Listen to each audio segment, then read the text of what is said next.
Poor little girl makes a request to a billionaire. Today is my birthday, but no one cares about me. Can I spend it with you? The ending is heartwarming. The cold seeped through the thin layers of clothes Clara wore. 5 years old, a worn-out teddy bear in her arms, and nothing else. The little girl huddled against the brick wall covered in posters, seeking shelter from the wind that blew mercilessly that night. The lights of the restaurant across the street shone like unreachable stars.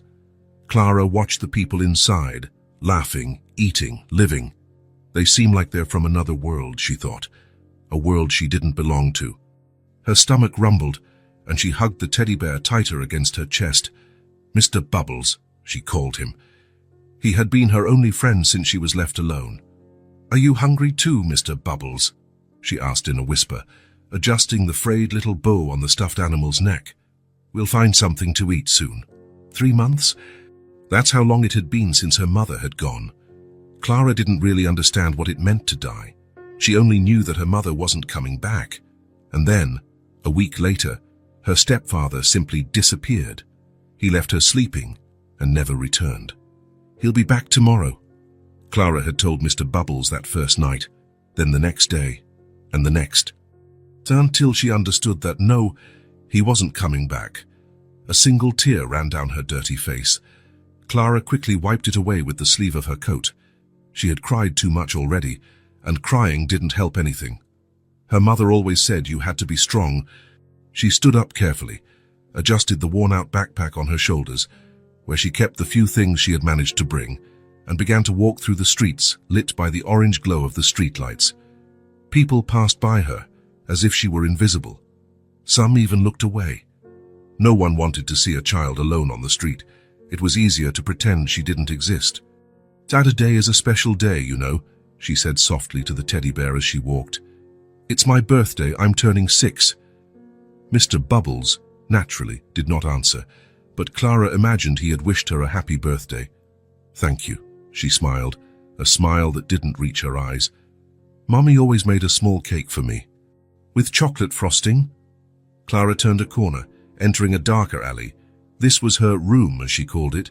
She had stacked some cardboard boxes, forming a kind of shelter. She even had a piece of tarp she found in the trash, which she used as a blanket. She crouched down and entered the makeshift shelter. In the corner, carefully folded, was a thin blanket she had managed to bring when her stepfather left her on the street, saying he no longer had to take care of someone else's daughter. It was her most precious treasure, besides Mr. Bubbles. Home, sweet home, she muttered, repeating what her mother used to say when they got home. She lay down on the flattened boxes that served as a mattress. The hard edges hurt her ribs, but she was used to it by now. Carefully, she took a small plastic container from her backpack where she kept a few pieces of bread a lady had given her earlier. Birthday dinner, she said to Mr. Bubbles, offering him a tiny piece that, of course, he wouldn't eat. Clara nibbled slowly, savoring every bite. She didn't know when she would get more food. After eating, she pulled the thin blanket up to her chin and hugged the teddy bear tightly. She closed her eyes, trying to imagine she was in her old room, with the light blue painted ceiling that her mother said looked like the sky. Good night, Mr. Bubbles, she whispered. Tomorrow will be better. It was what she said every night, like a mantra, a promise that helped her keep going. Sleep was slow to come. The city noises were frightening at night, distant horns, people shouting, the occasional bark of dogs. Clara had learned to stay alert even while sleeping. When she finally fell asleep, she dreamed of her mother. In the dream, they were celebrating her birthday. There was a small cake with a single candle. Her mother sang happy birthday in that sweet voice Clara missed so much. Make a wish, sweetie, her mother said in the dream, and Clara blew out the candle, wishing for only one thing, to not be alone anymore. The sky was still dark when Clara opened her eyes. It was like this every morning, waking up before the sun to avoid anyone discovering her hiding spot. Her small body ached from the prolonged contact with the hard boxes that served as her bed. For a moment, she lay still, trying to hold on to the last fragments of the dream with her mother, but they dissipated like smoke. Today was different, a special day that no one but her remembered. Good morning, Mr. Bubbles, she whispered, hugging the tattered teddy bear. "Do you know what day it is? My birthday. I'm turning 6. Clara sat up and rubbed her sleep-swollen eyes. Her stomach rumbled, a painful reminder that she hadn't eaten anything since the piece of bread from the day before. "Let's go find breakfast, shall we?" she asked the teddy bear as she tucked him into her coat pocket, leaving only his head peeking out. Carefully, Clara left the makeshift shelter, checking to make sure no one was around. The alley was still quiet. She picked up her bottle with a little water in it and took a small sip.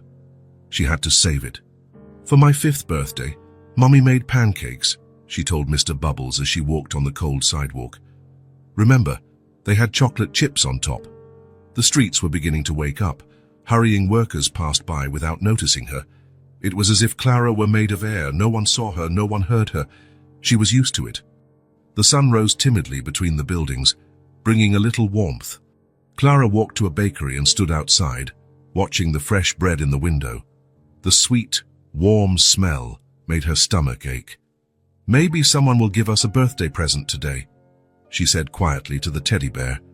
She stood there for almost an hour, until an employee came out to sweep the sidewalk and shooed her away with a wave of her hand, as if scaring off a stray animal. Clara kept walking, her eyes scanning for something to eat. Near a market, she found a fallen apple that looked good, with only one bruised side. It was her birthday breakfast. "It's tasty, Mr. Bubbles," she said, sitting on a park bench, biting the fruit carefully to make it last longer. "Want a piece?" The day dragged on slowly. Clara wandered the city, collecting a few coins that people tossed, looking at shop windows and dreaming of a different life. She needed to find food before going back to her shelter. "Let's try near that big restaurant," she said to Mr. Bubbles. "Sometimes they throw good food in the trash." Clara walked a few blocks until she reached a more elegant part of the city. The lights were starting to come on in the windows and restaurants. Well-dressed people passed by, some in shiny cars. She sat on the sidewalk in front of a brightly lit restaurant, hugging her tattered teddy bear against her chest. The smell of food coming from inside made her stomach ache with hunger. "Happy birthday to me," she sang softly, rocking back and forth. A tear ran down her dirty cheek, but she quickly wiped it away with her sleeve. Clara didn't know it, but that day would change her life forever. Reed Matthews adjusted his tie as he walked toward the restaurant exit. The business lunch had dragged on for over 2 hours, with endless discussions about mergers and acquisitions. As the owner of one of the country's largest tech companies, these meetings were part of the routine, but that didn't make them any less exhausting. "Until next time, Mr. Matthews," the maître d' said with a discreet bow. Reed just nodded. He was too tired for formalities. What he wanted now was to get back to the office, review some contracts, and maybe find a moment of peace before the next meeting. The afternoon sun was shining brightly, making him squint as he stepped onto the sidewalk. He had dismissed his driver, preferring to walk a bit to clear his head before hailing a cab. That's when he saw her. A small girl sitting on the sidewalk, hugging a teddy bear so worn out you could barely tell what it was. Messy brown hair, dirty clothes, and a look in her eyes that seemed much older than her apparent 5 or 6 years. Reed instinctively slowed his pace. Something about that scene bothered him deeply. Children shouldn't be alone on the street, especially not looking so abandoned. Where were her parents? Why wasn't anyone doing anything? He almost kept walking. Almost. It wasn't his problem, after all. The city had social services to deal with these situations. But then his eyes met hers. There was something in that gaze. It wasn't just sadness or fear, but a quiet dignity that caught him off guard. As if, even in that situation, she was still fighting to keep something inside her intact. Reed stopped completely. The girl, noticing his attention, straightened up a little. Her small hands tightened their grip on the teddy bear. For a moment, neither of them spoke. They just observed each other, the man in the expensive suit and the abandoned child on the warm sidewalk. Then, to Reed's surprise, the girl stood up. With hesitant steps, she approached him. She stopped at a safe distance, still clutching the teddy bear as if it were a shield. "Mr." Her voice was almost a whisper, as fragile as she was. "Today is my birthday. Reed found himself leaning in to hear better. "But nobody cares about me," she continued, her eyes fixed on his shoes, as if she didn't have the courage to look any higher. "Can I spend my birthday with you?" The question hit him like a punch to the gut. Of all the things he expected to hear, that simple request was so far off his radar that Reed found himself momentarily speechless. He knelt down to her level, getting on one knee without a thought for his expensive suit pants or the curious glances of passers-by. "What's your name?" he asked with a gentleness he didn't know he possessed. "Hi, Clara," she answered, finally looking into his eyes. "And this is Mr. Bubbles," she added, slightly lifting the tattered bear. "It's a pleasure to meet you, Clara, and Mr. Bubbles." Reed couldn't help a small smile. "I'm Reed." The girl's stomach rumbled, loud enough for both of them to hear. She looked down, embarrassed. "So are you hungry?" Reed asked, already knowing the answer. Clara nodded shyly. "Well, we can't have you going hungry on your birthday, can we?" He held out his hand to her. "I know a place nearby that makes the best burgers in the city. What do you think?" Clara looked at his outstretched hand with suspicion. Her eyes darted between Reed's face and his hand, as if assessing the danger. "I'm not going to hurt you, Clara," Reed said gently. "I just want to help." After another moment of hesitation, Clara's small hand met his. It was calloused and dirty, with broken fingernails that told stories of difficult days. "Can Mr. Bubbles come too?" she asked, her voice even lower. "Of course, it wouldn't be a birthday without Mr. Bubbles, right?" A faint smile appeared on the girl's face, so quick it was almost missed. Reed led her down the sidewalk, adjusting his long strides to match her short little legs. It wasn't far, just 2 blocks, but for Clara it felt like a grand journey. The diner was a simple but welcoming place. Colorful tables, comfortable booths, and the unmistakable smell of grilled burgers. It wasn't the kind of establishment Reed normally frequented, but it seemed perfect for the occasion. When they entered, a few people glanced curiously at the elegantly dressed man, accompanied by a visibly homeless child. Reed ignored the stares and chose a booth by the window, where the sunlight streamed in and warmed the space. "What would you like to eat?" he asked after they sat down. Clara seemed confused by the question, as if she wasn't used to choosing. "A hamburger," Reed suggested, "with French fries and maybe a milkshake." Her eyes widened at the mention of a milkshake. "Can it be chocolate?" she asked, almost in disbelief. "Of course it can. It's your birthday, after all." The waitress came to take their order, and Reed ordered a deluxe burger, French fries, and a chocolate milkshake for Clara, and just a coffee for himself. While they waited, Clara sat Mr. Bubbles on the seat next to her. Reed noticed how she carefully arranged the bear, as if it was something precious. "How old are you turning today, Clara?" 6, she answered, holding up her small, dirty fingers. 6 years old. "That's an important age," Reed commented. "You must be excited to start school." Clara's face darkened slightly. "I wanted to go to school. Mommy said I would learn to read stories." "Is your mom not with you right now?" Reed asked carefully. Clara shook her head, her eyes fixed on the table. "She got sick. Very sick. The people at the hospital said she went to heaven." A lump formed in Reed's throat. "I'm so sorry, Clara." "Me too," she said with a heartbreaking simplicity. The food arrived, momentarily interrupting the conversation. Clara's eyes lit up at the sight of the meal, a hamburger that looked huge compared to her little hands, a generous portion of golden French fries, and a tall milkshake with whipped cream on top. "You can eat," Reed encouraged. She needed no further encouragement. She picked up the burger with both hands and took a bite as big as her mouth would allow. A bit of ketchup dripped down the corner of her lips, but she didn't seem to notice, focused on her first decent meal in days.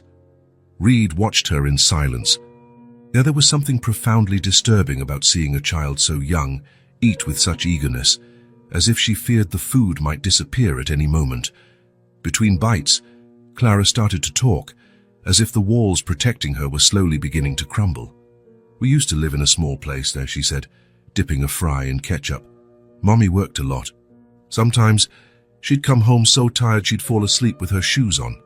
Reed listened attentively, realizing it might be the first time in a long while that someone was truly paying attention to what Clara had to say.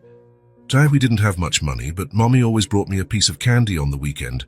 She took a sip of her milkshake, leaving a chocolate mustache that Reed resisted the urge to wipe away.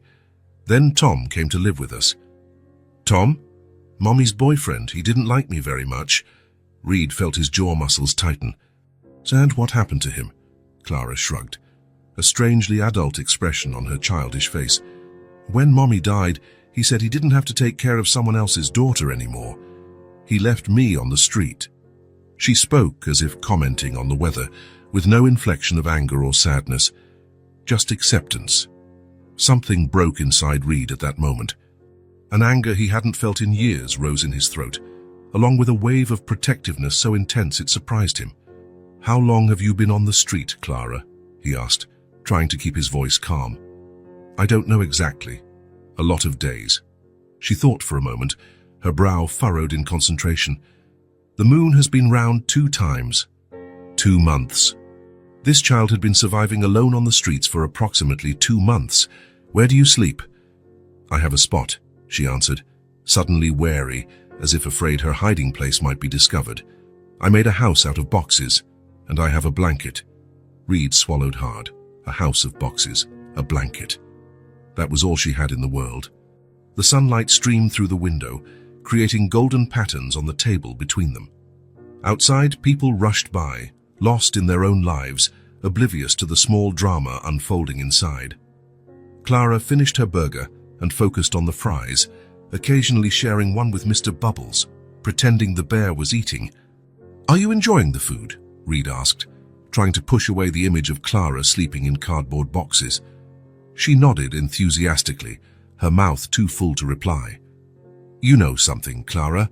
I think a birthday needs more than just lunch. Her eyes lifted, curious. What do you say we continue the celebration? Reed suggested, hardly believing his own words. He had important meetings in the afternoon, emails to answer, a company to run. But none of that seemed important right now. Celebrate more? Clara asked, as if the concept were hard to grasp. Yes, after all, it's not every day you turn 6. A genuine smile lit up Clara's face for the first time, completely transforming her appearance. Suddenly, she looked exactly like what she was. Just a child. A child who, despite everything, could still smile. And in that moment, Reed knew he couldn't let her go back to the streets. Where are we going? Clara asked as she walked beside Reed, her small hand still holding his with surprising firmness. Reed smiled, looking down to meet the girl's curious eyes. Have you ever been to an amusement park? Clara shook her head, but her eyes widened with interest. Is it fun? It's the most fun place in the world, Reed replied with a conviction that made Clara's face light up. Perfect for celebrating birthdays. They walked a few blocks, passing office buildings and bright storefronts. Reed noticed how Clara observed everything with attentive eyes, as if cataloguing every detail of the world around her. There was a sharp intelligence behind that gaze, despite all the hardship life had already thrown at her. When they turned the corner, the park appeared before them, an explosion of color, lights, and motion that contrasted with the grayness of the city. Even at that time of day, the colorful lights of the rides blinked cheerfully, creating an almost magical scene. Clara stopped, her mouth agape. The Ferris wheel rose majestically against the sky, turning slowly. The golden carousel glittered under the sun, colorful horses rising and falling to the sound of cheerful music. Children ran from one side to the other, holding cotton candy and balloons. It's so beautiful, she whispered, clutching Mr. Bubbles to her chest. Reed felt a strange ache in his chest, a mix of tenderness and sadness, as he realized that such simple things, which most children took for granted, were completely new to Clara. Shall we go in? He invited, gently squeezing her hand. Clara nodded enthusiastically, hopping with excitement as they approached the ticket booth. 2 tickets, please, Reed asked the attendant. 1 adult and 1 child.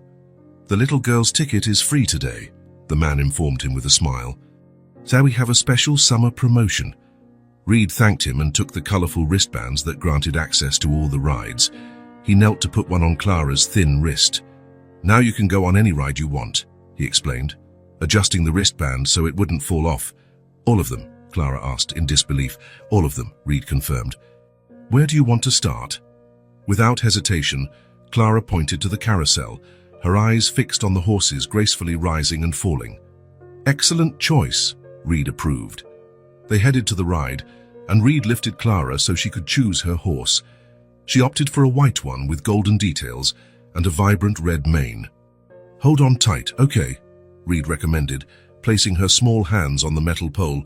I'll be right here beside you. As the carousel began to turn, something extraordinary happened. Clara laughed, a genuine, crystalline laugh that seemed to come from somewhere deep and untouched within her. It was the sound of an ordinary child, enjoying a moment of pure joy. Reed took his phone out of his pocket and captured that moment. Clara on the white horse, her messy hair flying in the wind, a smile so wide it seemed to light up her whole face. Something for her to remember later, he thought. After the carousel came other rides, the bumper cars, where Clara shrieked with excitement every time she managed to hit another car. The little train that traveled through the park, offering a panoramic view of the rides, even the mini roller coaster, where she squeezed Reed's hand tightly during the first drop, but was soon raising her arms and screaming with delight. Between rides, Reed bought her blue cotton candy. Clara stared at it with fascination before taking the first bite, and then her eyes widened with pleasure as the sweet treat dissolved in her mouth. It's like a sweet cloud, she exclaimed, making Reed laugh. For a few hours, the worries of the world seemed to disappear. Reed completely forgot about the missed meetings, the unanswered emails, the ignored calls. Clara seemed to have forgotten, at least temporarily, the harsh reality of her life on the streets. She ran from one ride to another, pulling Reed by the hand, her energy seemingly endless. Mr. Bubbles was held securely under her arm, silently witnessing his owner's transformation. When Clara finally began to show signs of fatigue, the sun was already starting to dip toward the horizon. There's one more surprise, Reed announced, guiding her out of the park. More? Clara asked, her eyes tired but still shining with excitement. Reed nodded, leading her down the sidewalk to a colorful toy store on the corner. The window display was filled with teddy bears, cars, games, and dolls. Clara stopped, admiring the display as if it was some kind of magical treasure. Let's go inside, Reed invited, opening the door for her. The inside of the store was even more impressive, floor-to-ceiling shelves filled with toys of every imaginable kind. Clara walked slowly, looking at everything with reverence as if she were in a precious museum. You can pick out a birthday present, Reed said. Clara looked at him, confused. I can. Of course. Anything you want. She blinked several times, as if processing the information. Then, carefully, she began to explore the store. She passed the giant teddy bears, the electric trains, the puzzles. She lingered in the doll section, where rows and rows of different models stared back at her with bright eyes and painted smiles. Reed watched her, curious about what she would choose. He imagined she might opt for a new bear, since Mr. Bubbles was so worn, or maybe a game or an art set. After a few minutes of silent contemplation, Clara approached a shelf in the corner. There, sitting among much more elaborate and expensive dolls, was a simple rag doll with brown yarn hair and a light blue dress. No mechanisms, lights or sounds, just a traditional doll with an embroidered smile and button eyes. Clara picked it up carefully, as if afraid of breaking it. She ran her fingers over the fabric of the dress, adjusted the small bow in its hair. Then she hugged it to her chest, alongside Mr. Bubbles. Is this the one you want? Reed asked, a little surprised by her modest choice.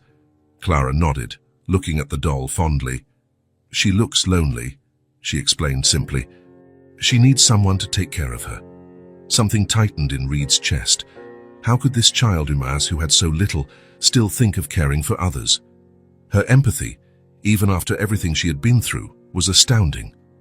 It's a wonderful choice, Reed approved, guiding her to the checkout. When they left the store, Clara was holding the new doll in one arm and Mr. Bubbles in the other, a soft smile on her face. What are you going to name her? Reed asked. Clara thought for a moment. Star, she decided, because she shines like the stars in the sky. The sun was beginning to set when Reed noticed a small coffee shop across the street. The warm yellow lights inside created a cozy atmosphere, visible through the large windows. "How about a snack before we go?" he suggested. Clara nodded, clearly tired but not yet wanting the day to end. The coffee shop was cozy, with wooden tables, comfortable armchairs, and the aroma of coffee and freshly baked pastries. Reed chose a table in the corner, where Clara could sit comfortably. "What will you have?" he asked, looking at the menu. "Can I choose?" she asked shyly. "Of course." Clara looked at the pastry display, her eyes scanning the cakes, pies, and cookies until they stopped on the colorful cupcakes. "That one." She pointed to a chocolate cupcake with pink frosting. Reed placed the order, a cupcake for Clara and a coffee for himself. When the items arrived, he asked the waitress for something special, and she returned a minute later with a small candle. Carefully, Reed placed the candle in the center of the cupcake and lit it with a lighter the waitress lent him. "Every birthday needs a cake with a candle," he explained, pushing the cupcake toward Clara. "And when there's a candle, you get to make a wish before you blow it out." Clara's eyes fixed on the small flame dancing atop the cupcake. The fire reflected in her pupils, creating golden points of light. "Close your eyes, think of your wish, and then blow out the candle," Reed instructed. "But don't tell anyone your wish or it won't come true." Clara squeezed her eyes shut, her little face scrunched in concentration. For several seconds, she remained completely still, taking the wish very seriously. Then, she opened her eyes, took a deep breath, and blew out the candle with determination.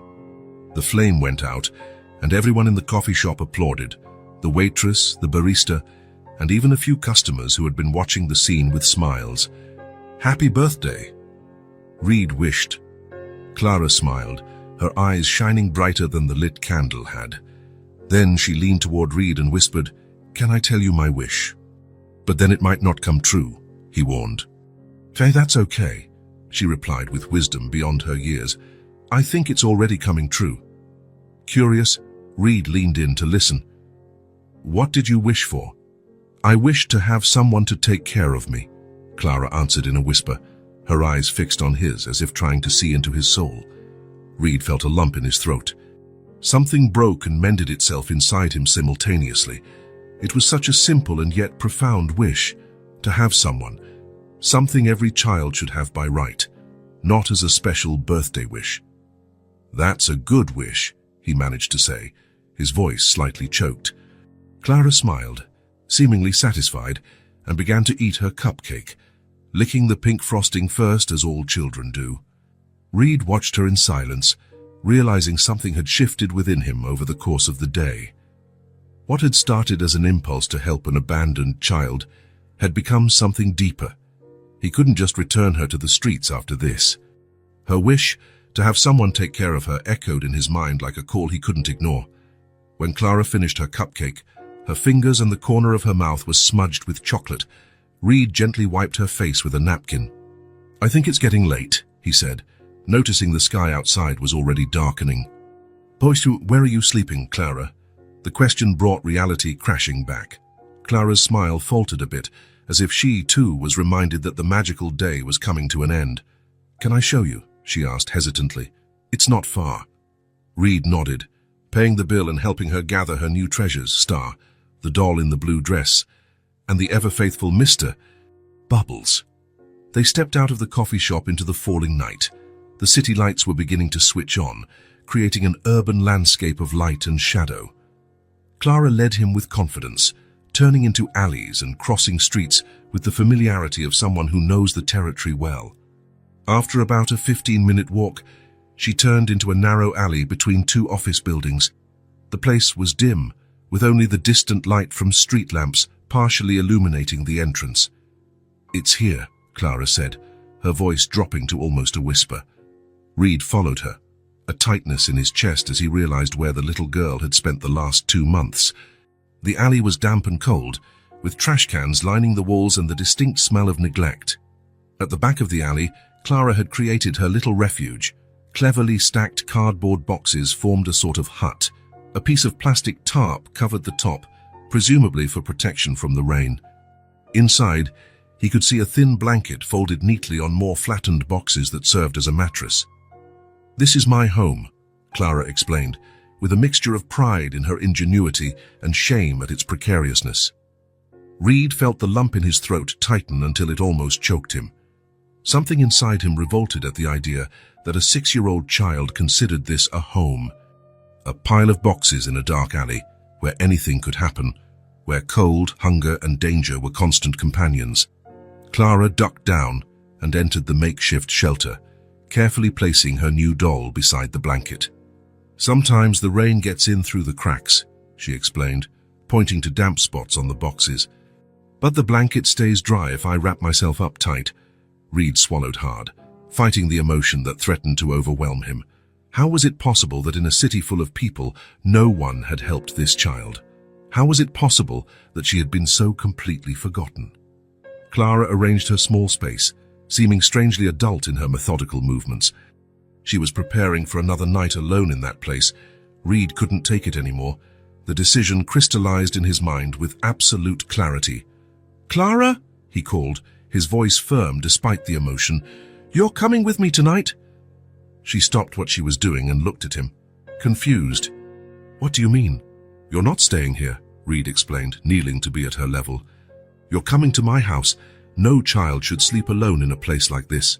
Clara's eyes widened, a mixture of hope and suspicion. "Really? Really? You can bring Mr. Bubbles, Star, and anything else you want. I have a guest room with a real bed and hot water for a bath." Clara bit her lip, looking around at her small shelter as if saying goodbye. Then she picked up the thin blanket and folded it carefully. "Can I bring this?" she asked. "Mommy gave it to me." "Of course you can," Reed assured her, his heart aching again. With quick movements, Clara gathered her few belongings: the blanket, a tattered backpack with some clothes, a toothbrush with worn bristles, and a crumpled photo showing a much younger her next to a smiling woman. "I'm ready," she announced, holding Mr. Bubbles and Star in one arm and the backpack in the other. Reed took her backpack and held out his free hand. Clara grabbed it tightly, as if afraid he might change his mind at any moment. As they walked out of the dark alley back onto the brightly lit city streets, Reed felt the weight of the responsibility he had just taken on. He didn't know exactly what he would do next, how he would explain this to his lawyers, his family, his colleagues. He didn't know what legal complications he might face, but looking down and seeing Clara walking beside him, clutching his hand like a lifeline, he knew he was doing the right thing. Her wish to have someone take care of her had already begun to come true. And somehow, Reed realized that his own wish, one he didn't even know he had, was coming true as well. The taxi pulled up in front of an elegant building in the city's most exclusive neighborhood. Clara looked out the window, her eyes wide at the imposing facade illuminated by discreet lights. "You live here?" she asked, her voice almost disappearing in awe. Reed nodded as he paid the driver. On the top floor, Clara held Mr. Bubbles and Star tighter, as if drawing courage from her toys. Reed took her small backpack and offered his free hand, which Clara promptly accepted. The uniformed doorman nodded respectfully as they entered the marble lobby. "Good evening, Mr. Matthews." "Good evening, Frank," Reed replied, feeling Clara shrink slightly beside him, intimidated by the luxurious surroundings. Frank glanced briefly at the girl, but his professionalism kept him from asking any questions. He just pressed the elevator button and held the door open for them. "Thank you," Reed said, guiding Clara inside. The elevator was mirrored, with gold accents and dark wood paneling. Clara looked at her own reflection and seemed surprised by what she saw, a disheveled girl in dirty clothes, her face marked by days on the streets, holding 2 worn-out toys. Beside her, Reed seemed to belong to another world in his impeccable suit. "It's very high," she commented as the elevator began its silent ascent. "Yes, but the view is beautiful," Reed replied, trying to put her at ease. "You can see the whole city from up there." When the doors opened, they stepped directly into Reed's apartment, a duplex that occupied the entire top floor of the building. The space was vast and elegant, with floor-to-ceiling windows that showcased the illuminated city below. Clara stopped at the entrance, hesitant to step on the polished hardwood floor. "It's okay," Reed encouraged. "You can come in." She took a few cautious steps, as if afraid of breaking something with her mere presence. The living room was minimalist, with white leather sofas, glass tables, and contemporary art on the walls. There were no toys, family photos, or any sign that a child had ever been there before. "Your house is pretty," Clara said politely, still standing in the middle of the room, unsure of what to do or where to sit. "Thank you," Reed replied, noticing for the first time how cold and impersonal the place felt. "Come, I'll show you where you can sleep." He led her down a hallway to a spacious guest room with a king-size bed that looked gigantic for Clara's size. "This can be your room for now," he explained, turning on the lights. The room was elegant but clearly designed for adults, neutral tones, sophisticated furniture, without a single childish touch. Clara looked around, impressed. "Is this all for me?" "Yes," Reed confirmed, placing her backpack on a chair in the corner. "But first, how about a warm bath?" He took her to the adjoining bathroom with its spacious tub and high-pressure shower. He opened a few drawers until he found a clean t-shirt that could serve as a nightgown for her. "I'll leave you to it," he said, placing soft towels on the counter. "There's soap, shampoo, and everything you'll need here. This shirt can work for sleeping until we get you proper clothes." Clara nodded, still looking a bit lost in the luxurious space. "I'll be in the living room if you need anything," Reed added. "Just call." He closed the door and returned to the living room, suddenly aware of the silence he usually didn't even notice. His phone vibrated in his pocket. More emails, more messages, more company problems awaiting his attention. But for the first time in years, Reed ignored them completely. Instead, he went to the kitchen and opened the refrigerator, realizing how empty it was. A few basic items, drinks, frozen food, nothing suitable for a child. He made a mental note to arrange for a decent breakfast and go grocery shopping the next day. He grabbed his laptop and began researching the legal procedures for temporarily caring for an abandoned child. The information was complex and varied, but one thing was clear. He would need to notify the proper authorities as soon as possible. After about 20 minutes, he heard the sound of the bathroom door opening. Clara appeared in the living room, looking like a completely different person. Her brown hair, now clean, fell in damp curls over her shoulders. Reed's t-shirt worked like a dress on her, reaching almost to her ankles. Her face, free from the street's grime, revealed freckles on her nose and rosy cheeks. She was still holding Mr. Bubbles, who was now also clean and dripping a little. "I gave him a bath too," Clara explained shyly. "He was very dirty." Reed smiled. "You both look great." Clara approached the sofa but didn't sit down, as if she still wasn't sure if she was allowed. "Are you hungry?" Reed asked. She shook her head. "Just a little tired." "It's been a big day," he agreed. "Want to get some rest?" Clara glanced at the sofa and then down the hall toward the guest room. "Can I stay here for a little bit?" "Of course," Reed replied, understanding her hesitation to be alone in a strange environment. She climbed onto the white sofa, her small, clean feet barely touching the leather. She sat primly in the corner, with Mr. Bubbles and Star settled in her lap. Reed noticed she had washed the new doll as well. "Want to watch some television?" he offered, picking up the remote control. Clara nodded enthusiastically.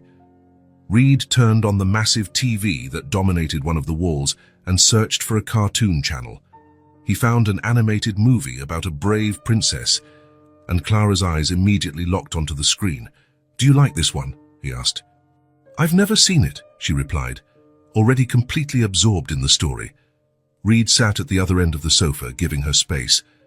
Slowly, as the movie progressed, Clara began to relax. Her eyes started to blink sleepily, but she fought to keep them open, clearly not wanting to miss a moment of the story. At some point, without Reed noticing exactly when, she fell asleep. Her small body slumped to the side, her head resting on the arm of the sofa, her arms still wrapped around her precious toys. Reed watched her for a long moment. Asleep, Clara seemed even smaller and more fragile.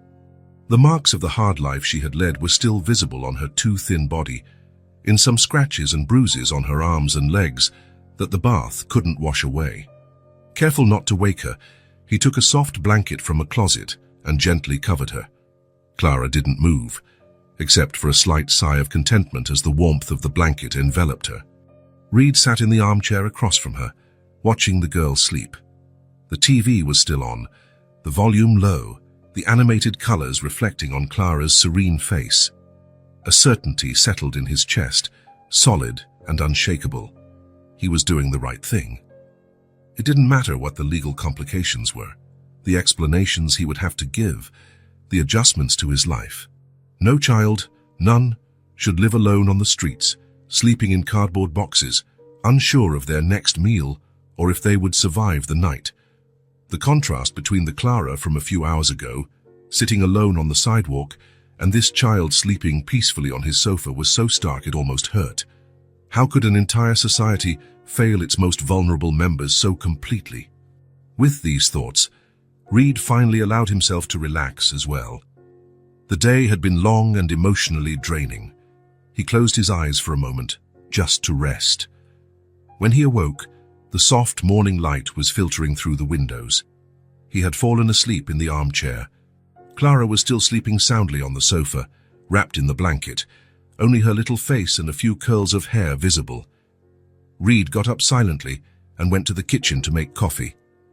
While the espresso machine worked, he called his assistant. "Lucy, I need you to cancel all my appointments for today," he said in a low voice so as not to wake Clara. "All of them, Mr. Matthews?" Lucy's voice sounded surprised on the other end of the line. Reed never cancelled meetings. "Yes, all of them. I have a personal matter to attend to. I also need you to do some shopping for me." He listed basic items for a 6-year-old: clothes, shoes, hygiene products, some educational toys, and children's books.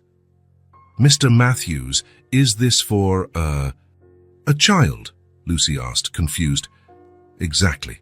I'll explain everything later. Please have it delivered this morning." After hanging up, Reed drank his coffee while looking out the window. The city was already awake below, people rushing to work, cars honking, the normal routine of a weekday. His own routine had been completely upended in less than 24 hours. A small sound made him turn. Clara was sitting up on the sofa, sleepily rubbing her eyes. Her hair was messy, the large shirt wrinkled, but there was a healthy color in her cheeks that wasn't there the day before. "Good morning," Reed said gently. Clara looked around, seeming momentarily confused about where she was.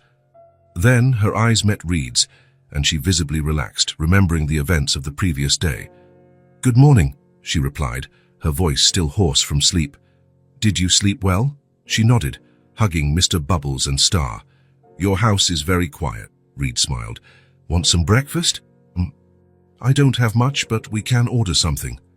Clara's eyes lit up at the mention of food. "Can I have cereal?" "Cereal?" Reed tried to remember if he had anything like that in the pantry. "I don't think I have any, but we can buy some today. How about eggs and toast for now?" "Okay," she agreed, sliding off the sofa and carefully folding the blanket that had covered her during the night. The domesticity of the gesture, a 6-year-old child concerned with keeping things tidy, touched Reed deeply. Clara was clearly not used to being cared for. On the contrary, she seemed accustomed to taking care of herself and her few possessions. As he prepared a simple breakfast, Reed watched Clara timidly explore the living room. She tiptoed around as if afraid to make a sound, stopping to examine the art objects and the framed photographs on the walls, mostly landscapes and a few corporate photos, nothing personal. "Do you live alone?" she finally asked, stopping in front of a picture of Reed receiving some business award. "Yes," he replied, placing scrambled eggs and toast on the table. "I always have." Clara climbed onto a chair, her legs dangling without reaching the floor. "Isn't it lonely?" The question, so direct and innocent, caught Reed by surprise. "Sometimes," he admitted, realizing it was true. "But I'm used to it." They ate in silence for a few minutes, Clara savoring every bite as if it were a rare delicacy. "Thank you for the food," she said when she finished, with a politeness that seemed out of place in someone so young. "It was very good." "You're welcome," Reed replied, still impressed by her manners. "Clara, Some things will be arriving for you today. New clothes, shoes, some things for you to play with. Is that okay?" She looked at him in astonishment. "For me? Yes. You can't just wear that shirt, can you?" A shy smile appeared on her face. "Can I really stay with you?" The question was loaded with both hope and fear. Reed realized he needed to be honest, but gentle. "For now, yes," he answered carefully. "I'm going to do everything I can to take care of you, Clara. But there are rules and laws about children without parents. We'll need to talk to some official people to decide what happens next." Instead of getting upset, Clara just nodded, as if she had expected something like this. "I understand." In the days that followed, a routine began to form. The deliveries arrived, colorful and comfortable clothes that Clara touched with reverence, shoes that actually fit her feet, books with bright pictures that she flipped through for hours, and toys that she carefully organized in the guest room that was now hers. Reed worked remotely, taking only the most important meetings by video conference. The rest of the time, he watched Clara adapt to her new environment. She explored every corner of the apartment with growing curiosity, a little more confident each day. She spent hours drawing with the colored pencils Reed had bought, creating pictures of houses and flowers and people holding hands. She asked questions about everything: how the elevator worked, why the lights turned on without a match, who had painted the pictures on the walls. One morning, Reed found her on the glass-enclosed balcony, watching the city below. "Everything is so far away," she commented when he approached. "Won't the people look like ants?" "It's quite a view," Reed agreed, sitting beside her. "Did you always want to live so high up?" Clara asked, her curious eyes fixed on his. Reed thought for a moment. "I don't think I ever stopped to think about it. It was more something that happened when I started becoming successful in business." Clara nodded, as if she perfectly understood the concept of business success. "It's pretty here, but a little lonely, isn't it?" There it was again, that perceptive observation that seemed to see through all the layers of sophistication and wealth to the heart of the matter. "Yes," Reed admitted, surprising himself with his own honesty. "I guess it is." Clara smiled, a smile that now appeared more frequently and lit up her whole face. "But now you have me and Mr. Bubbles and Star. You're not alone anymore." Reed felt something warm and unexpected expand in his chest. "No, I'm not alone anymore," he agreed, returning the smile. As the days passed, Reed began to notice changes in himself. Working obsessively late into the night no longer seemed so important. Instead, he found himself looking forward to finishing his calls to help Clara with a puzzle or read her a story before bed. The apartment was changing too. Colorful drawings now decorated the refrigerator, held up by fruit-shaped magnets. Children's books took up space on shelves once reserved only for business biographies and classic literature. A pink and purple blanket with unicorn prints, Clara's choice, was folded over the immaculate white sofa. Small changes, but significant ones. On the fifth night, as Reed read a story to Clara in her bed, now decorated with princess sheets and surrounded by stuffed animals, he realized something profound. Her presence was filling a void he hadn't even known existed in his life. Looking at Clara's attentive little face, absorbing every word of the story, Reed felt a certainty grow within him. No matter what the legal or personal obstacles might be, he would do whatever it took to give this child the home she deserved. And perhaps, in the process, he had also found something he didn't know he was looking for. The digital clock on the corner of the desk read 1:43 a.m. Reed Matthews sat in his home office, the only light coming from the desk lamp and the computer screen that cast a blue glow on his tired face. The apartment was steeped in silence, the kind of silence that had once seemed normal to him, but now contrasted with the life Clara had brought into these walls. The meeting with the social worker was scheduled for 2 days from now. Before him, spread across the mahogany desk, were documents, forms, and reports, all the bureaucracy needed to start the process of temporary guardianship. Reed rubbed his tired eyes and leaned back in his leather chair. He took a sip of the whiskey he had poured hours ago, which was now warm. On the computer screen, a detailed spreadsheet listed all the steps of the legal process, the deadlines, the requirements, the possibilities. The truth was, even with all his money and influence, the path would be complicated. A single man, with no experience with children, no close relatives, and a career that consumed 18 hours a day. He wasn't exactly the profile social services considered ideal for caring for a traumatized child. He stood up and walked to the window. The city slept below, dotted with lights. Somewhere in that urban vastness, there was a dark alley with cardboard boxes where Clara could be sleeping, if fate hadn't brought them together. The thought made his stomach churn. He had called the best law firm in the city that morning. The lawyer, a family law specialist, was direct. "I'll be honest with you, Mr. Matthews. This will be a long and possibly frustrating process. The system prioritizes biological relatives, even distant ones. If they find any of the girl's relatives, your chances decrease considerably." Reed returned to his desk and looked at the photo he kept beside his computer. Clara smiling at the amusement park, sitting on the carousel. It was the first picture he had taken of her, the day they met. Only 2 weeks ago, but it felt like a lifetime. The conflict in his chest grew with each passing day. Part of him, the rational part, the cold, calculating executive, insisted he was getting too involved, creating unrealistic expectations. What kind of father could he be? He could barely keep plants alive in his apartment. His own childhood had been marked by the absence of his father, always too busy with business to attend school plays or birthdays. Was he about to repeat the same pattern? Promising to care for someone, only to fail when the reality of his responsibilities set in. Reed picked up another document, the preliminary report the social worker had sent after her first visit. The words jumped off the page. "The child shows clear signs of attachment to Mr. Matthews and risk of further abandonment trauma if the situation does not stabilize." Further abandonment trauma. The words echoed in his mind. He closed his eyes, remembering how Clara had asked him that very morning and while they were having breakfast. "Reed, when are you leaving?" The question had caught him off guard. "Leaving? I'm not going anywhere, Clara. This is my home." "No, I mean—" She hesitated, stirring her cereal with the spoon. When are you going to send me away?" Something broke inside him at that moment, the realization that for Clara, abandonment wasn't a possibility, but a certainty, just a matter of time. "I'm not going to send you away," he had said, with a firmness that surprised them both. Ever.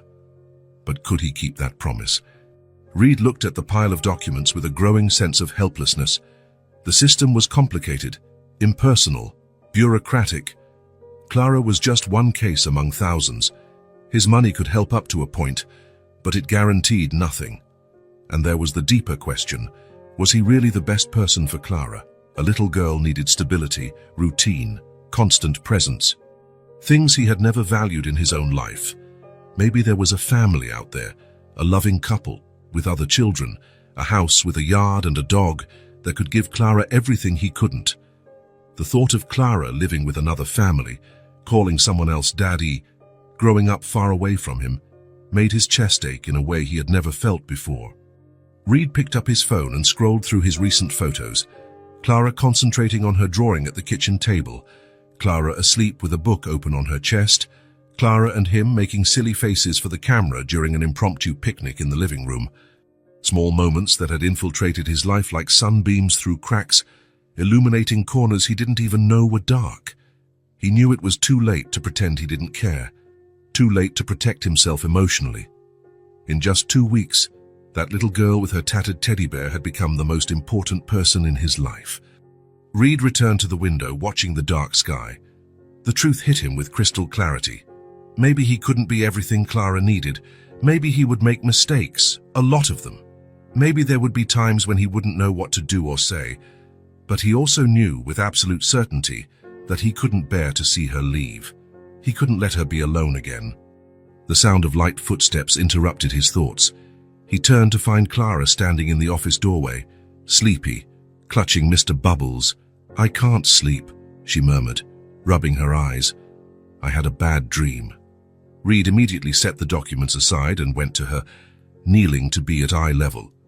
"Do you want to tell me about the dream?" he asked gently. Clara shook her head. I just wanted to see if you were still here."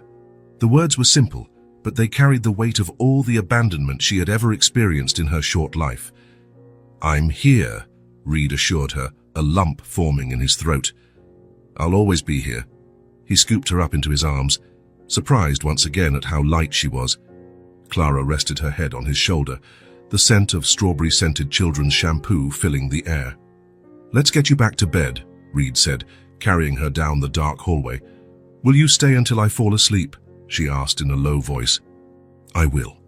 In Clara's room, now decorated with the colors and toys she had chosen, Reed gently placed her in bed and pulled the blanket up to her chin. He sat on the edge of the mattress, gently brushing a strand of hair from her face. "Reed," Clara murmured, already half asleep. "Yes, you're good at being a dad." The simple, sincere words struck Reed like a lightning bolt. He swallowed hard, fighting the emotion that threatened to overflow. "Sleep well, Clara," he managed to say, his voice a little hoarse. In a few minutes, her breathing became deep and regular. Reed stayed there, watching her serene face amidst the soft shadows cast by the moon-shaped nightlight. Something settled within him, a firm resolution that replaced the storm of doubts. It wouldn't be easy. There would be obstacles, challenges, moments of uncertainty. Maybe he wouldn't be perfect, he certainly wouldn't be. But as he watched that sleeping child who trusted him so completely, Reed knew, with a certainty that came from the depths of his being, that he would do anything to keep her safe, to watch her grow, to never again let her feel the abandonment that had marked her young life. Leaving her alone again would be simply impossible. He returned silently to his office, looked at the pile of documents, and with renewed determination sat down to continue working. Every form filled out, every requirement met, every obstacle overcome would bring him one step closer to making official what his heart already knew. Clara was his family now, and he would fight with all his might to ensure no one ever took her away from him. The early morning was perfectly silent, the kind of silence that seems to amplify even the softest of sounds, the distant ticking of a clock, the almost imperceptible hum of the refrigerator, the occasional sigh of the wind against the apartment windows. Reed was deep in sleep when the sound reached him, faint, distant, but unmistakable. A cry. His eyes snapped open instantly, his mind still foggy as it tried to process what he had heard. For a moment, he lay still, wondering if he had dreamed it. Then the sound came again, louder this time, a sob followed by a low moan. "Clara." Reed threw the covers aside and got up in one motion. The digital clock on the nightstand read 3:17 a.m. He left his room and hurried down the dark hallway, guided only by the star-shaped nightlight he had installed so Clara wouldn't be afraid of the dark. When he opened her bedroom door, the scene squeezed his heart. Clara was sitting up in bed, her face red and contorted from crying, tears streaming freely down her cheeks. She was hugging Mr. Bubbles tightly, as if the teddy bear were her only anchor in an invisible storm. "Clara," he called softly, turning on the lamp. "What happened?" She looked up at him, and Reed immediately noticed something was wrong. Her normally pale face was flushed, her eyes too bright, and not just from the tears. "It hurts," was all she could manage between sobs, pointing to her throat. Reed quickly approached and sat on the edge of the bed. He placed his hand on her forehead and felt the heat radiating against his palm. A fever, no doubt. "It's hot in here," Clara said, pushing the blanket away. "And I had a bad dream." "What dream?" Reed asked, already looking for the thermometer he had bought as part of the children's first aid kit the pharmacy had delivered the week before. "The darkness wanted to get me," she answered, her voice hoarse and frightened. "I ran and ran, but I couldn't find you." Reed found the thermometer and gently placed it on Clara's forehead. As he waited for the reading, he took her small, warm hand in his. "I'm here now," he assured her. "I won't let any darkness get you." The thermometer beeped. 101.7 degree. Not alarming, but certainly a fever that required attention. "We'll take care of this," he said, keeping his voice calm despite the worry that was beginning to grow. He had never taken care of a sick child before. "Can you swallow? I need you to take some medicine." Clara nodded weakly, still sobbing. Reed went to the bathroom and got the children's fever reducer the pediatrician had recommended he keep on hand. He carefully measured the dose and returned to the room, where Clara was still sitting up, looking small and vulnerable against the pillows. "This will make you feel better," he promised, helping her take the medicine. Clara made a face at the taste, but swallowed obediently. Reed then went to the kitchen and returned with a glass of fresh water. "Small sips," he instructed, holding the glass while she drank. When she finished, Clara looked at him with pleading eyes. "Stay with me. I'm afraid to go back to the bad dream." "Of course I'll stay," Reed answered without hesitation. He sat on the bed and, noticing Clara was still shivering slightly, opened his arms. She immediately snuggled against his chest. "Mr." Bubbles squeezed between them. Reed could feel the heat of the fever through her thin pajamas, her small body tense and uncomfortable. Carefully, he settled her in his lap, propping his back against several pillows. Clara relaxed against him, her head heavy on his shoulder. Reed began to rock her gently, an instinctive motion he didn't even know he knew. "Do you want me to tell you a story?" he offered. She nodded, her eyes half closed. Reed wasn't good with stories. His analytical mind was more accustomed to financial reports and strategic plans than to fairy tales. But something inside him, perhaps the same instinct that made him rock her, began to weave words. "Once upon a time there was a little star D," he began, his voice low and soft in the darkness of the room. "She was the smallest star in the sky, so small that she sometimes felt invisible." Clara sighed lightly, her eyes now fixed on him, despite her fatigue. "One day," Reed continued, "a strong cosmic wind separated her from the other stars. She fell through space, scared and alone, until she landed on Earth. She was lost and afraid, not knowing how to get back home." Clara's fingers played absently with a button on Reed's pajama shirt as she listened. "The little star wandered the Earth, trying to find her way back. Some people passed her by without noticing. Others saw only a faint glow and moved on. Until one day, a man found her." "Did he see the star?" Clara asked, her voice already less tense. "Yes," Reed smiled. "He not only saw her, but he realized how special she was. Even though she was small, her light was purer and more beautiful than any star he had ever seen." "What did he do?" "He took care of her. He built a safe place where the little star could shine without fear, and although he knew that one day she might want to return to the sky, he decided that as long as she was on Earth, she would never be alone again." Clara smiled faintly, her eyes growing heavier. "I like that story," she murmured. Reed continued to rock her gently, feeling her body gradually relax. Her forehead was still warm, but the sobs had stopped. After a few minutes, her breathing deepened, becoming more regular. Even when he realized Clara had fallen asleep, Reed made no move to leave. He stayed there, holding her, watching her little face that, even in sleep, still showed traces of tears on her cheeks. Her vulnerability hit him with full force. This little life trusted him completely, depended on him for everything: comfort, safety, care. The thought was both terrifying and deeply moving. He had never imagined this role for himself. His life plan had always been clear: build a business empire, earn the respect of his peers, perhaps leave some kind of legacy in the business world. Children, family, the emotional complications that came with these ties, all of that was conveniently absent from his future projections. And then Clara appeared, an unexpected variable that had rewritten the entire equation. Now, holding her in his arms as she fought a fever, Reed knew there was no going back. The instinct to protect her, to keep her safe and happy, had taken root so deeply in his being that it felt like it had always been there, just waiting to be awakened. The future was still uncertain. The hearing with the judge, the investigation by social services, the possibility of distant relatives appearing, there were many potential obstacles in the way. Reed had no illusions about the complexity of the situation, but as he watched Clara's now peaceful sleep, a certainty formed within him, solid and unshakable as rock. He would do anything to protect her, anything to ensure she would never have to face the world alone again. Carefully, Reed tucked the blanket around her, making sure Mr. Bubbles was also comfortably settled by her side.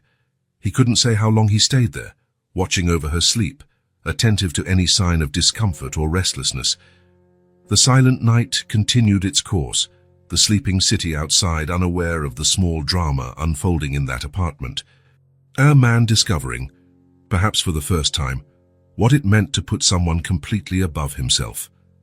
A child finding, after so much loss, the security of arms that would not let her fall. And as the first rays of sunlight began to filter through the curtains, Reed understood something fundamental. No matter what the future held, the present had already been irrevocably transformed.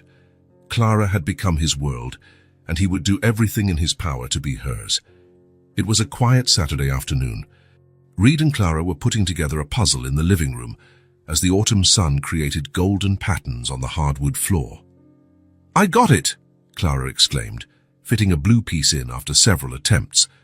Reed smiled, admiring her determination, when the doorbell rang, interrupting the moment. "Are we expecting someone?" Clara asked, curious. "No," Reed answered, frowning. When he checked the intercom, his body stiffened. "Keep working on the puzzle. I'll be right back." Clara noticed the tension in his shoulders, but nodded silently as he walked to the door. On the other side, standing like a figure from his most uncomfortable memories, was his father. Harold Matthews, 72 years old, perfectly combed grey hair, impeccable suit, the same severe expression as always. "Father," Reed said, his voice controlled, "this is unexpected." "Evidently," Harold replied, his cold gaze scanning the room. "May I come in, or are we going to talk in the hallway like strangers?" Reed hesitated, aware of Clara in the living room, but stepped aside, allowing his father to enter.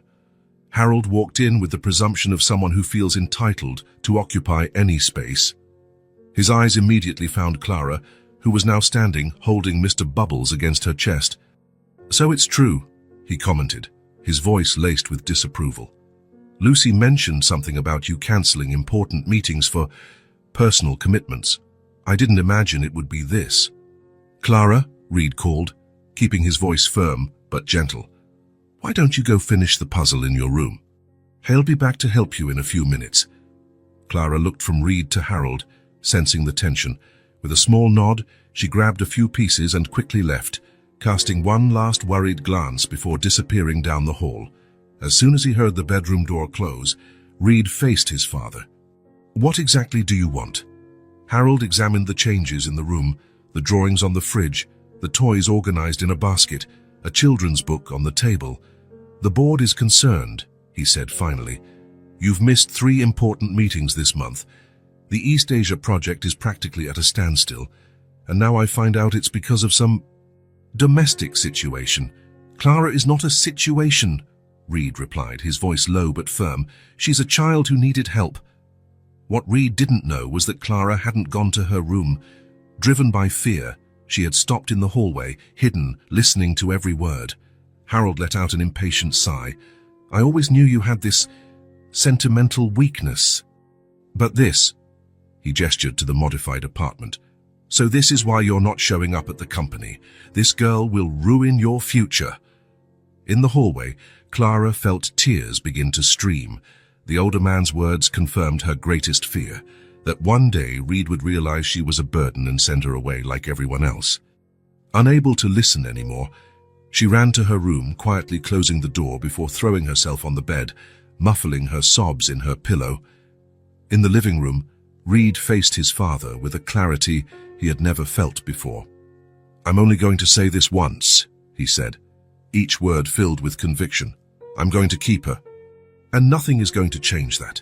You're throwing away everything and you know what?"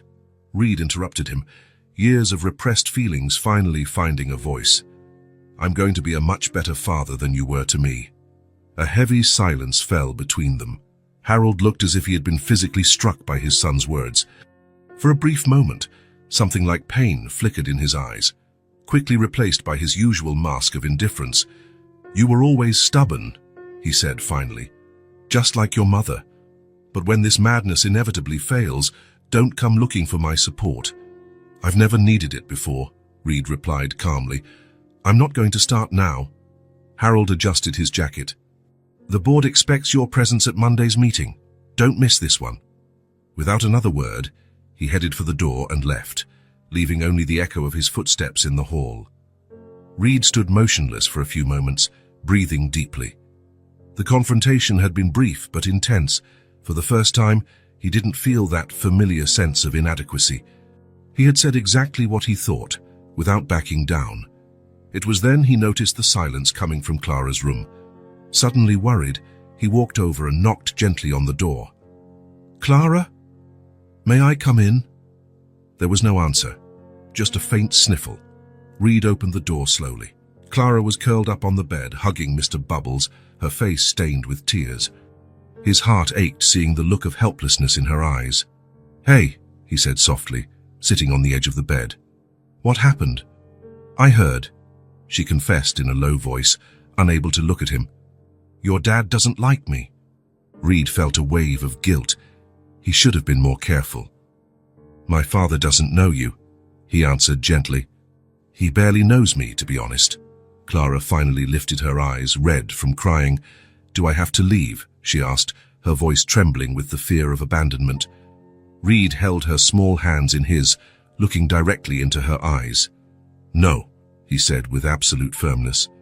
"I want you to stay with me. Here. This is your home now." "Even if I ruin your future?" she asked, repeating the cruel words. "You're not ruining anything," Reed stated. "In fact, you're making my future much better, happier." Clara studied him for a long moment, as if searching for any sign of uncertainty. What she saw must have convinced her, because slowly, hesitantly, the fear in her face gave way to a fragile hope. "Promise," she whispered.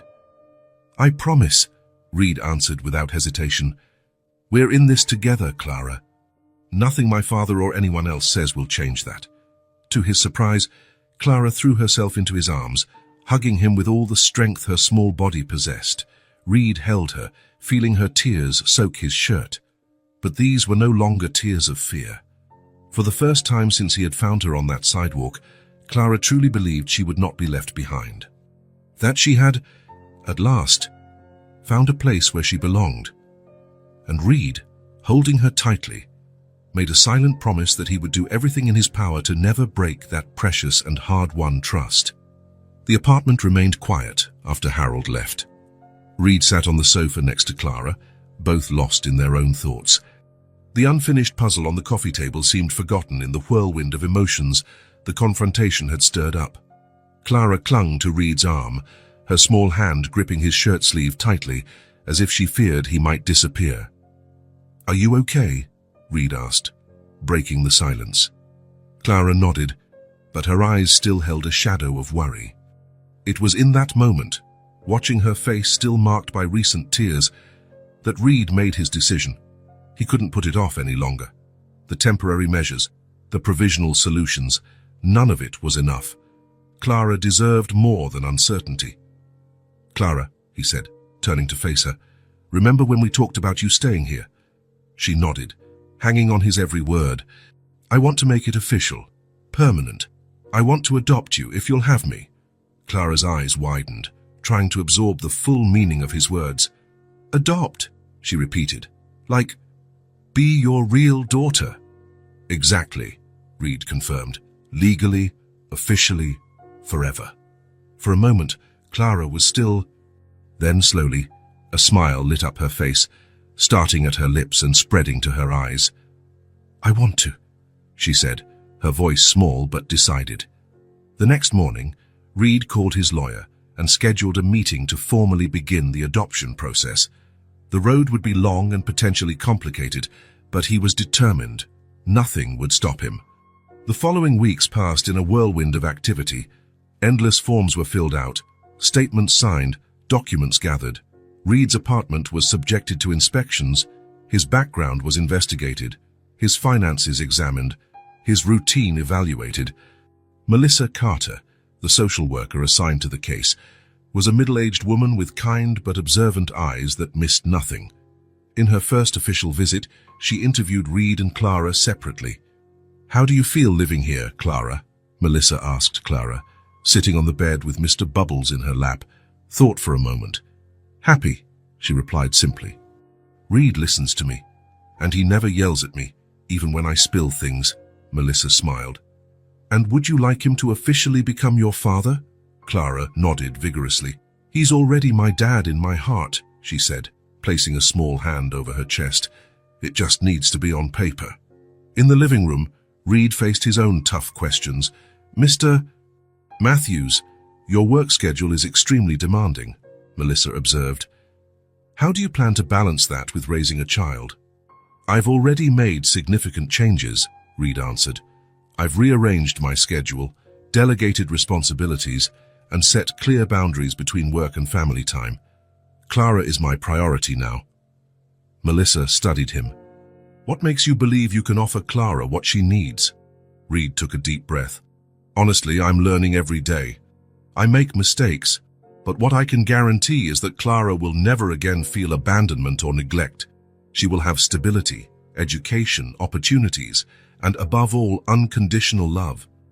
As the process moved forward, Reed's anxiety grew. Each new requirement, each new investigation felt like a potential barrier. What if they found a distant relative of Clara's? What if they considered his workaholic history a disqualifier? What if his father tried to interfere? One night, after putting Clara to bed, Reed sat in the dark living room, the adoption file open in front of him. The fear of losing Clara had become a constant in his days. I won't let them take you from me, he muttered to himself, renewed determination strengthening his resolve. Meanwhile, Clara blossomed with each passing day. The trauma of her past experiences hadn't disappeared. There were still occasional nightmares, moments of insecurity, reflexes of someone who had known hunger and abandonment, but there was also a new confidence in her. In weekly therapy, Clara began to process her experiences. I have a place now, she told her therapist, and someone who takes care of me. At the preschool where she was temporarily enrolled, Clara proudly told the other students about her new dad and the apartment where she now lived. She drew countless versions of herself and Reed together, always holding hands, always smiling under a big yellow sun. For Reed, the transformation in his own life was equally profound. The work-obsessed executive now found his greatest satisfaction in the small moments, helping Clara with her drawings, reading stories before bed, celebrating when she learned to tie her own shoes. I can't imagine my life without her anymore, Reed confessed to his lawyer as they reviewed the final details of the process. It's like she was always meant to be there. Finally, after 3 months of paperwork, meetings, and anxious waiting, the big day arrived. The family courthouse was a solemn place, with marble hallways and heavy wooden doors. Reed, wearing his best suit, held Clara's hand. She wore a light blue dress bought especially for the occasion. Nervous? He asked, noticing how she clutched Mr. Bubbles. Clara shook her head, but her restless eyes betrayed her anxiety. What if the judge says no? Reed knelt to her eye level. Then we'll keep trying. I'm not giving up, Clara. Ever. The courtroom was less intimidating than they had imagined, smaller and cozier, with Judge Thompson, a man with grey hair and a kind smile, presiding over the proceedings. As the lawyer presented the case and the social worker gave her positive report, Reed kept his gaze fixed on Clara, who was swinging her legs in a chair too big for her. Their eyes met, and he winked at her, a gesture of reassurance. After what felt like an eternity, Judge Thompson finally spoke. Having reviewed all the documents and evidence presented, I am convinced that this adoption is in the best interest of the child. Therefore, I officially confirm the adoption of Clara Matthews by Reed Matthews, with all the rights and responsibilities that accompany the parent-child relationship. The soft bang of the gavel sealed the decision, but Reed barely heard it. His attention was fully on Clara, whose face lit up as she understood what had just happened. Is it over? She asked, looking between Reed and the lawyer. Is it official? Yes, Reed confirmed, his voice choked with emotion. It's official. We're a family now. Clara didn't wait for another word. With a small cry of joy, she jumped from her chair and ran to Reed, throwing herself into his arms with such force she nearly knocked him over. He hugged her tightly, lifting her off the ground and spinning her around as she laughed, a pure sound that echoed through the solemn room. Congratulations to you both, Judge Thompson said, smiling as he watched the scene. When they finally left the courthouse, the sun was shining brightly, as if nature itself was celebrating the moment. Clara skipped beside Reed, still holding his hand, but now with a new sense of security. "Can we celebrate?" she asked, looking up at him expectantly. "Of course we can," Reed replied. "What would you like to do?" Clara thought for a moment. "Can we go to that coffee shop with the pretty cupcakes?" They found a cozy little coffee shop a few blocks from the courthouse. Reed ordered hot chocolate for Clara and coffee for himself, along with 2 cupcakes decorated with colorful frosting. Sitting by the window, watching people pass by outside, Reed realized how different everything felt now. The world was the same, but he saw it through new eyes, a father's eyes. Others. Clara nibbled her cupcake thoughtfully, a frosting mustache forming above her upper lip. "What are you thinking about?" Reed asked. She looked at him, an unexpectedly serious expression on her young face. "I always dreamed of going to school," she confessed, her voice almost a whisper, as if revealing a precious secret. "Mommy used to say school was magic, that books could take me anywhere." Reed felt a wave of tenderness thinking of Clara's mother, a woman who, despite her hardships, had planted dreams and hope in her daughter's heart. He reached across the table and took her small hand in his. "Now you can," he replied firmly. "We'll choose a school together. The best school, where you can learn anything you want." Clara's eyes sparkled. "Can I learn to read all the books in the world?" "All of them," Reed promised, smiling. "And then you can write your own." The future, which had once seemed so uncertain for them both, now opened up before them, full of endless possibilities. 2 weeks later, Reed parked the car in front of Westbrook Elementary School, a respected institution with a strong program in arts and sciences. It was the first day of school. Clara wore her new uniform, a pleated skirt, a white blouse, and a navy blue sweater. The purple backpack she had chosen looked almost too big for her small shoulders. "Ready?" Reed asked, lightly adjusting the bow tie she had insisted on wearing. Clara took a deep breath and nodded, a mix of nervousness and excitement on her face. "Wait," Reed said, taking out his phone. "Let's capture this moment." Clara posed proudly at the school entrance, holding her backpack with both hands. Her smile was radiant, full of hope and anticipation for what was to come. After dropping her off in her classroom and meeting her teacher, a warm woman named Mrs. Martinez, who immediately won Clara's trust, Reed went back to his office for the first time in weeks. At the end of the day, when he went to pick her up, Clara ran to him in the schoolyard, carrying a stack of papers and talking non-stop about her new friend Lily, the giant library, and how Mrs. Martinez had praised her drawing. "Sounds like it was a great day," Reed commented, helping her into the car. "The best," Clara agreed, still beaming. "Can we go to the park before we go home? I want to show you what I learned today." At the park, Clara proudly recited the letters of the alphabet she had practiced and showed how she could count to 20 without making a mistake. Reed applauded each demonstration, genuinely impressed by her quick absorption of knowledge. As they sat on a bench watching the sunset, Reed realized he wanted to capture this moment too. "Shall we take a picture together?" he suggested, sitting beside her. Clara immediately straightened up, leaning against him as Reed extended his arm to frame them both in the selfie. At the last second, she turned her face and gave him a kiss on the cheek, just as he pressed the button. The photo perfectly captured the moment, Reed smiling, surprised and emotional, and Clara with her lips pressed against his cheek, her eyes closed in pure joy. When they got home, Clara asked to see the photo. She looked at it for a long moment, then ran to her room. She returned minutes later with a sheet of colored paper where she had carefully written, in a childish but determined hand, "Our family. I love you, Daddy."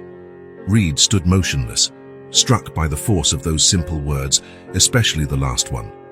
It was the first time Clara had called him Daddy. "Can we put the picture and my note on the wall?" she asked, looking hopefully at him. "Even better," Reed replied, his voice slightly hoarse. "We'll put them in a special frame." That night, after Clara fell asleep, Reed carefully placed the photo and the note in a silver frame he had bought weeks earlier, as if he had somehow known this moment would come.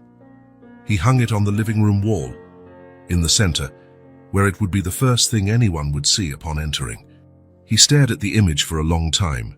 He and Clara, now officially father and daughter, their smiles reflecting the joy they had found in each other. Below, the simple but profound words, "Our family. I love you, Daddy." For the first time in his adult life, Reed felt he had a true home. Not just a stylish apartment where he slept and worked, but a home, a place of belonging, of bonds that transcended contracts and legal documents, a place where, against all odds, two lonely souls had found each other and created a family. If this story touched your heart, subscribe to the channel and turn on notifications so you don't miss the next ones. Leave a like because it helps this story get recommended to more people. See you in the next story.